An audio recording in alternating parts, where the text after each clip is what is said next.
I have been thinking a lot about what my mission is with this channel. There are three missions that I have for this channel. I'm going to talk about what those are today, how I got there, and why I talk so much about Algorand when this isn't technically an Algorand channel. All that on today's Frugal BC. Hey, what's up, guys? Frugal BC, welcome back to the channel.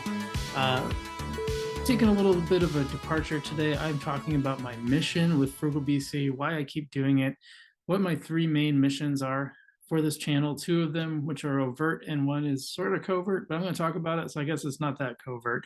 If you guys wouldn't mind hitting that subscribe button, by the way, I appreciate that a lot. As always, you don't have to smash it, you can just press it gently. And if you wouldn't mind hitting the like button, that also helps support the channel and get the video out to more people. But today, I'm going to talk about my missions. I think it's really important this is something I've been thinking about. It came up with when I talked to Adam about his mission, Adam Bergman. You can see that video that I did last week. That interview was received very well. I appreciate all the comments from you guys. That was great. But I want to talk about, I was thinking a little bit more about my why, and I kind of articulated a little bit in that video, but I wanted to make a separate video to really, because I've been getting asked about this a little bit more too. Part of my mission, I think this is why I'm a little bit different from some of the other Algorand focused channels. So let me just start going through them. First, my mission is to cut through the hype and to hold projects and coins accountable. So let's talk about that a little bit. What does the hype mean? So one of the things that really frustrated me when I was getting into crypto and I would watch videos is it felt like the videos only showed the positive stuff and they didn't show some of the challenges that are come with any of these projects. When you get involved with them, some of these there's some real difficulties in getting started with them. One great example is, like, I've seen a lot of projects that are based on ETH and they almost never talk about the gas fees, and that is such an important point. Also, like, some of these projects would not only do they charge the gas fees, but like something would fail and you'd still have to pay the gas fees, so you just lost money for no reason. That was one of my biggest frustrations. So part of my thing on this channel is I want to cut through that. That's why I tell you I'm going to give you the good, the bad, and the ugly. And it's also why I try these projects out for myself. I almost never talk about projects that are coming out. Sometimes I do. Cosmic Champs was an exception to that, because I do think it's going to be has the potential to really be a game changer for the community, for the Algorand community. But I'm still going to hold them account. I'm still going to try it out for myself, and the time will tell. And I'm always really careful to tell you guys that. But generally, I want to try this stuff out because I want to explain how this went. I want to tell you the good parts, the bad parts, things to watch out for, all of that stuff. I think that's really important. And it's important too because of accountability. I think accountability is really important, and I don't think there's enough of that in the crypto space. And so that's one of my main goals, is I want to hold these projects accountable. Now, there's two categories to that accountability. Actual fraud, like we saw with Algorand. I thought long and hard after Algorand. I was like, how could we have prevented this in the future? How can we get the word out? And one thing, when I research a project, they better be doxxed. Or now there's an alternative. My man Monty at Crypto Nerd, he's part of a company called Citrus that is verifying ownership from these companies, so that when you see that Citrus label, you can be assured that they have been verified, that they're people. Because some people need to not publicly put out that they're working on a crypto project because they got another full-time job in the present. I can understand that. I want to see that in the documentation somewhere. And but the nice thing is Citrus will allow kind of bridge that gap to say, okay, they're verified by Citrus, so we can trust them. And then Citrus itself is going to have to take some time to be trustworthy. It's gonna have to have some time in the field, so to speak, before we start really trusting it. But I think it's a great project. It's a good idea. So that will help us address actual fraud. Also, looking out for stuff like poor spelling, things like that on the website. Some of these things just get cobbled together, and also really vague promises. I'm keeping a better eye out for that type of stuff. And Algorand was one of those. It had a bunch of really vague promises that seemed really overhyped. There's a good red flag in that. So. And then, the other part of accountability is just some bad practices for might otherwise be good projects. Poor user interface. One of the reasons I like Algorand is because that doesn't seem as bad. It seems to work functionally better than a lot of other stuff I've tried on other projects. So the UI tends to be a lot better, but there's still some issues. And poor communication is another great example of this, because that's nothing frustrates me more. And there's something about stuff in crypto, or these companies are just really bad at communicating. And so that's something I'm trying to call attention to so that everyone gets better. So a great example is, as you guys know, I've done a lot of videos on Townstar, another thing that I actually have some money invested into. So they've been doing these AMAs. They're undergoing a brand new engine, they're completely changing the way the game is going to work. And you couldn't find anything. Now, it might have changed more recently, but whenever I did my last one, maybe a month ago, you could not find documentation about any of this, no hint of it. That's crazy.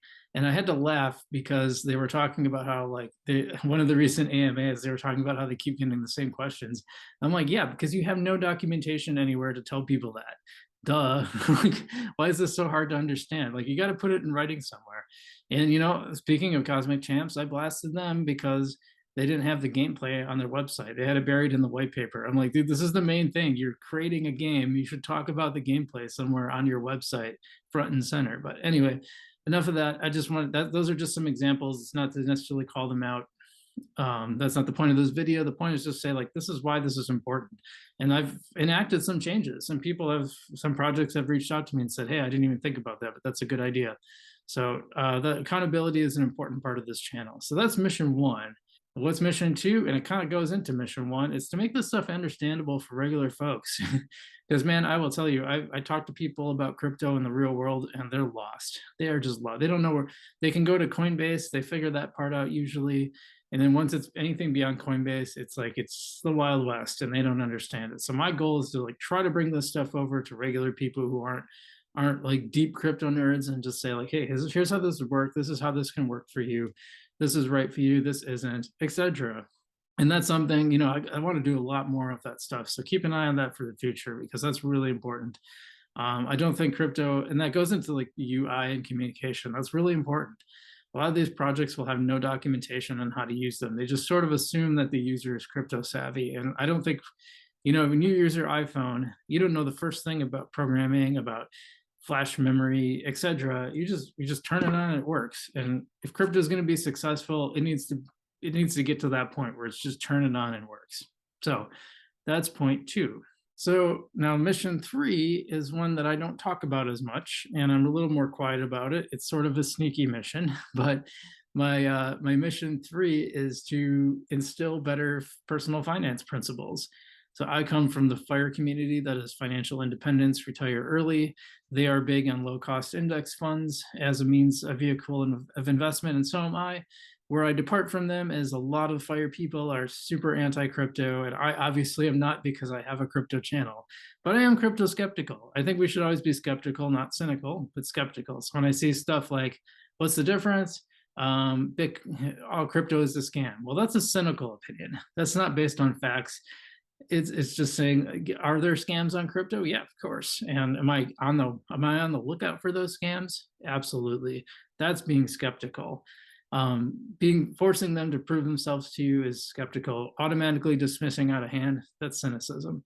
Cynicism just won't get you anywhere. Be skeptical, not cynical.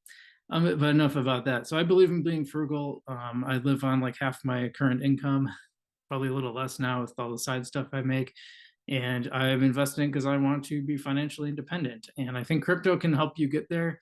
I like the idea of having a safe, steady amount of something like passive index funds. I go through Wealthfront. You can go through other stuff if you'd like. There's plenty of stuff out there like Betterment, and I think Wealthsimple is another one. I just personally started using Wealthfront. I've been pretty happy with it. It's very low cost, and you will, that's kind of your slow, steady gains. And then crypto is kind of the fun stuff. So there's a lot of high upside with crypto. There's a lot of potential loss as well. And so I try to help you navigate that. And I think that's the part that people are most interested in. So that's how I make my videos. But I have some of those principles sneaking around the edge, and I want to talk a little bit more about those. I want to do more of that in the future. I want to do one on financial independence and crypto and how that can work, what might be some good ideas in that realm and what might not. And it's something I've been thinking a lot about for myself. So basically all those videos, stuff that I care about and stuff that it's all part of my personality, and I want to bring that to you. So the elephant in the room is why Algorand. So if you're not officially an Algorand channel, and I tell people this, I'm very open about that. I'm not officially an Algorand channel. Why is there so much content about Algorand? Because of all the crypto projects I've tried, Algorand stuff on Algorand has been the best. Now, if that's not, there could be a day where that's not the case. I don't know. But so far, the transactions are very cheap and they usually work. I don't know if I haven't really had many fail. And if they do fail, the cost is 0.001 Algorand, which is even less than that in dollars. So you're out like a fraction of a penny if something doesn't work, which is great. Not the case in ETH. In some other blockchains, it's never had downtime. It's very, very fast, very cheap, and then like the stuff actually works. That's the main thing. Like when I try out projects, they tend to work. They tend to be pretty easy to figure out for the most part. Been some other challenges. Overall, I've had the best luck with Algorand, so that's what I tell you about. If it ever changes, if someday XRP turns out to be way, way, way better than Algorand, then I will start making content on XRP. I'm not married to Algorand, but so far Algorand keeps proving itself to be one of the best blockchains, and I think it's going to be really strong in the future. There could be, who knows, there could be a chain that's not even invented yet that ends up being better than all of them. Who knows? Again, that's part of being skeptical, is we're constantly testing. We're not just saying, yep, Algorand all the way and get the tattoo and call it a day. That's not what we do here. We look into it. So I wanted to make this video because I wanted to explain some stuff about my channel. Part of it's to solidify it for me, because I've been thinking about this stuff, but I never really committed it to paper or put it in a video or anything like that. So I want to put that out there. This will probably be, if you're watching this, you're either watching it in my feed or you might be watching it on as my channel trailer, because I might make it my channel trailer. But this is the why of what I do. This is an explanation of my channel, as we all want to get to financial independence. And I think if you're here, you're probably here because you like crypto and probably Algorand. But I feel like it's important to explain that to viewers. So love to hear your comments down below. Let me know what you think, what your perception of my channel was before you watched this versus after. I'd be curious about that too. Anything you want to say, the comments are always open, and I respond to pretty much everybody. So go ahead and leave that in below. Hit the like button and subscribe, as I always say. And thanks for watching. Stay safe out there, and I'll see you in the future.